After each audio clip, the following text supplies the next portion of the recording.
Hello जनक। तो आज हम लोग राजकोट जा रहे हैं जीएसआरटीसी की बस से और बड़ा ही खतरनाक एक्सपीरियंस है।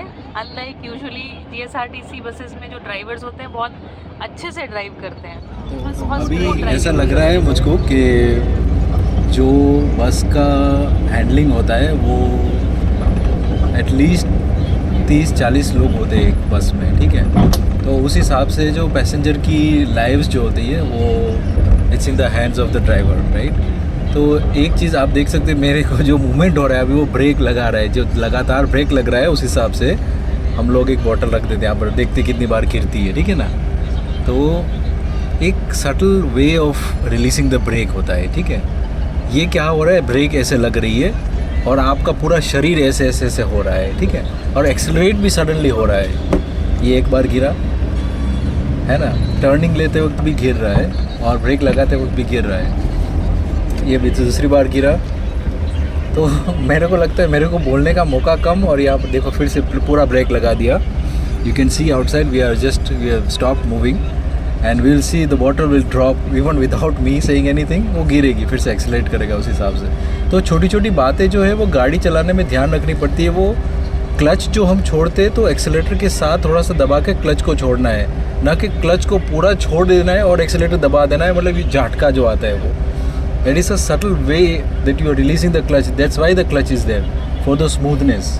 अभी वो स्मूथनेस की एक रीज़न है, उसको ये आपने उसके साथ तदाकार नहीं हो और आप ऐसे ही सीधे उठा रहे हो गाड़ी।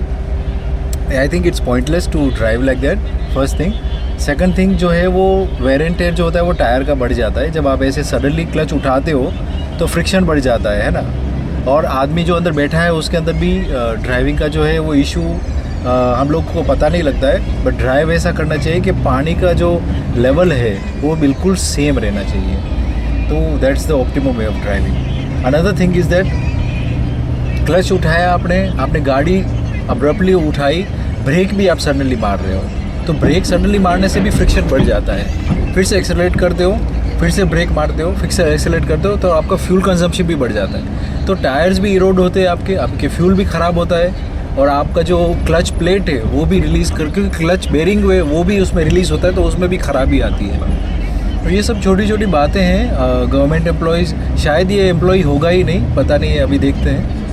तो गवर्नमेंट एम्प्लॉयज़ जो होते they are taught to take care of this kind of things. He might be a temporary guy and he's overtaking and he's turning around, as you can see how he's overtaking and he is moving the bus like that. That's also another thing. जितना steering में आप curves नहीं बनाते हो और 90 degrees बनाते हो, मतलब ऐसे किया फिर ऐसे किया फिर ऐसे किया, तो आपका ड्राइविंग सेंस जो है वो सही नहीं है। आपको कर्व्स बनाने हैं, कहीं पर भी जा रहे हो आप कर्व बनाने, टर्न भी ले रहे हो तो कर्व में लेना है, तो आपका जो ड्राइविंग सेंस है वो उसको कह सकते हैं कि वो सही है। और बस यही बातें हैं। वेयर एंड टेयर का ध्यान रखना है, फ्यूल इकोनॉमी का ध्यान रखना है, और आदमी जो अंदर बैठा है उसको कंफर्ट लेवल का ध्यान रखना है। That I think is the optimum way of driving. This is not out of the blue I am saying कि ये आदमी जो है ख़राब चला रहा है, बट मैंने ऐसे चलाई है गाड़ी और मेरा एटलीस्ट 35 to 38 ईयर्स का एक्सपीरियंस है ड्राइविंग का, और मैं कभी भी ऐसे बॉटल नहीं गिराता हूँ जब ड्राइविंग करता हूँ। फुल ब्रेक लगाई उसने अभी, और आप देख सकते हो बॉटल पूरा उस तरफ गया। That's not how you drive.